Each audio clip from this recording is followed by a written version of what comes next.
Mes chers camarades, je ne suis ni taillé comme une ablette. Je suis du signe du lion. Je suis d'un syndicat qui a plus de 8000 adhérents, alors je vais rugir un peu.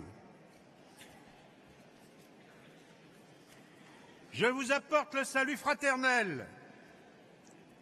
Et j'emploie avec beaucoup de précaution ce mot, car je constate que la fraternité est devenue rare dans un certain nombre d'interventions.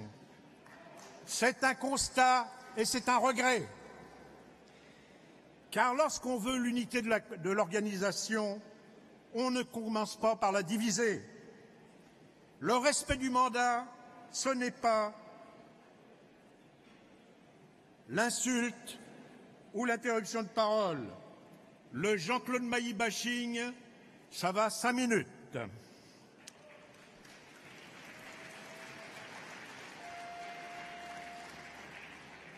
Alors je vous l'apporte, le salut fraternel des sections des Pyrénées-Orientales, de l'Allier, du Jura, du Loir-et-Cher, de la Manche, de la Saône-et-Loire, de la Seine-et-Marne, des Vosges et du territoire de Belfort, du syndicat FO, de la DGFIP.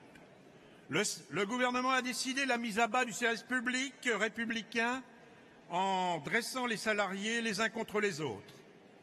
Assénant des arguments péremptoires et démagogiques, ce gouvernement distille dans l'opinion publique qu'il serait anormal, pour ne pas dire injuste, d'avoir des salariés sous statut.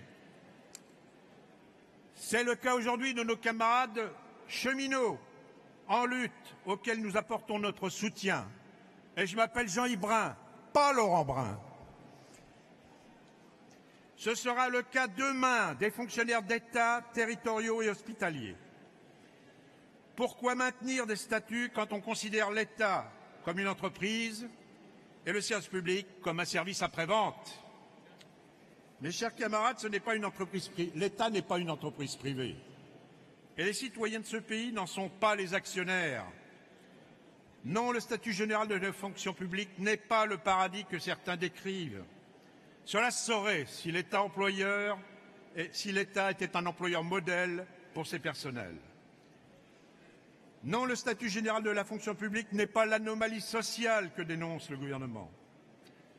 S'il fixe des droits, il fixe beaucoup d'obligations. Et ce sont ces obligations qui assurent à nos concitoyens la neutralité des fonctionnaires et qu'ils seront traités dans le respect des principes républicains. Un camarade l'a dit, tous les salariés sont concernés par le sort du service public. La bataille pour sauvegarder le service public ne passe pas par la baisse des impôts. D'ailleurs, depuis que l'on baisse tous les budgets des différentes administrations de l'État, avez-vous vu baisser vos impôts? Et pourtant, les services publics, de l'État en particulier, ont de moins en moins de moyens. Le service public nécessite des moyens humains et financiers qui doivent lui permettre d'assurer correctement les missions qui lui sont confiées.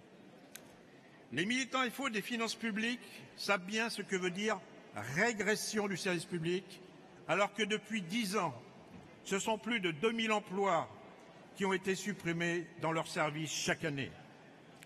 Alors qu'ils voient disparaître leur réseau de proximité, tant dans le monde rural que dans les villes, alors qu'ils voient leur directeur général tout mettre en œuvre pour empêcher les citoyens d'accéder à ces services de proximité, au motif que la révolution numérique peut tout.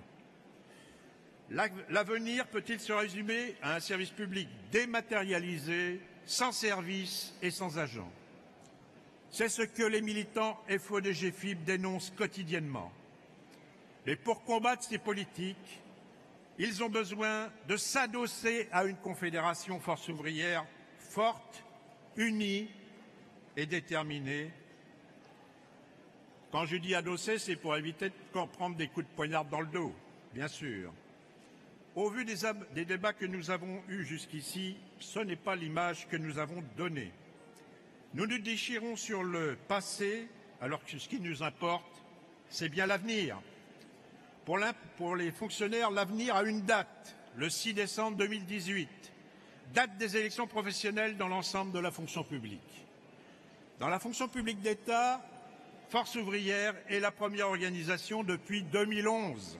Je pense à conclure, mon cher camarade. Oui, je termine. Nous devons le rester et nous le resterons. Ce n'est pas en nous déchirant que nous donnerons plus de force au futur secrétaire général. C'est dans l'unité que nous mobiliserons l'ensemble des salariés pour mettre un coup d'arrêt définitif à cette politique de régression sociale. Les sections qui m'ont mandaté voteront les rapports d'activité et de trésorerie. Merci à tous les camarades du bureau confédéral. Merci à toi, Jean-Claude, et bon courage à Pascal. Vive le syndicalisme libre, indépendant, fraternel et déterminé. Vive Force ouvrière. Merci Jean-Yves.